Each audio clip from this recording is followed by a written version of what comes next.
Welcome to garlic kitchen. இன்றைக்கி நம்ம கிச்சனில் கருவேப்பிலை இட்லி பொடி எப்படி செய்யலாங்கிறத நம்ம பார்க்க போகிறோம். கருவேப்பிலை இட்லி பொடி செய்கிறதுக்கு நான் 2 கொத்து கருவேப்பிலையை நல்ல ஒரு சன்லைட்டில் நல்லா காய வச்சுக்கிறணும்.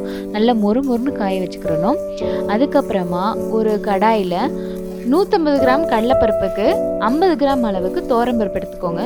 அதில் 10 காஞ்ச மிளகா சேர்த்து நல்லா ட்ரை ரோஸ்ட் பண்ணிடணும்.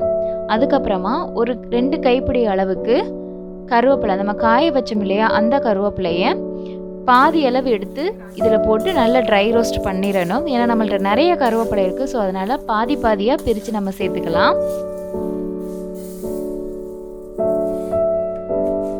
சரி, நெக்ஸ்ட்டு 400 கிராம் அளவுக்கு நான் உளுந்து எடுத்திருக்கேன். இந்த ரேஷியோவில் தான் நாங்கள் எங்கள் வீட்டில் இட்லி பொடி நாங்கள் செய்வோம். நாங்கள் இட்லி பொடி எப்போவுமே கருவேப்பிலையை வச்சு தான் நாங்கள் செய்வோம். ஏன்னா அது ரொம்ப உடம்புக்கு நல்லது. ஸோ மீதி உள்ள கருவேப்பிலையை நம்ம உளுந்தில் சேர்த்து எல்லாத்தையுமே நல்லா ட்ரை ரோஸ்ட் பண்ணிடலாம். நம்ம வறுக்கும் போதே அதோட வாசம் கமகமன்னு இருக்கும் நம்மளுக்கு.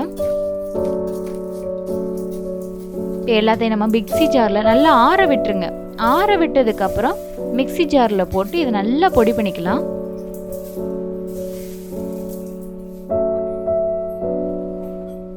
ஒரு கொஞ்சோண்டு தேவையான அளவு ஒரு 1/2 ஸ்பூன் அளவுக்கு உப்பு சேர்த்துருக்கேன். அதுக்கப்புறம் 1 ஸ்பூன் அளவுக்கு பெருங்காயத்தூள், இது ரெண்டையும் நம்ம சேர்த்துடலாம். சேர்த்துட்டு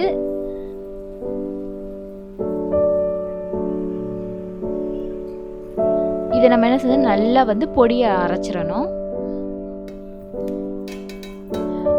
அவ்வளோதாங்க, நம்மளுடைய கருவேப்பிலை இட்லி பொடி ரொம்பவே சூப்பராக ரெடி ஆயிடுச்சு. இதில் நம்ம நல்லெண்ணெய் சேர்த்து நம்ம இட்லிக்கு சாப்பிட்டோன்னா கமகமன்னு அற்புதமாக இருக்கும். செம்ம டேஸ்ட்டாகவும் இருக்கும். ரொம்ப ஹெல்த்தியானதும் கூட. ஸோ கண்டிப்பாக இந்த ரேஷியோ படி நீங்கள் ட்ரை பண்ணி பாருங்கள். உங்களுக்கு கண்டிப்பாக பிடிக்கும். ஏன்னா எங்கள் வீட்டில் இது மாதிரி தான் நாங்கள் அரைச்சி ஸ்டோர் பண்ணி வச்சு ஒரு 3 மந்த் வரைக்கும் நாங்கள் யூஸ் பண்ணுவோம். எதுவுமே ஆகாது, அப்படியே இருக்கும். ஸோ என்னுடைய டிஷ் உங்களுக்கு பிடிச்சிருந்துச்சுன்னா உங்களுடைய கருத்துக்களை கமெண்ட் பாரில் கமெண்ட் பண்ணுங்கள். மறக்காமல் கார்லிக் கிச்சனை சப்ஸ்கிரைப் பண்ணுங்கள். தேங்க்யூ.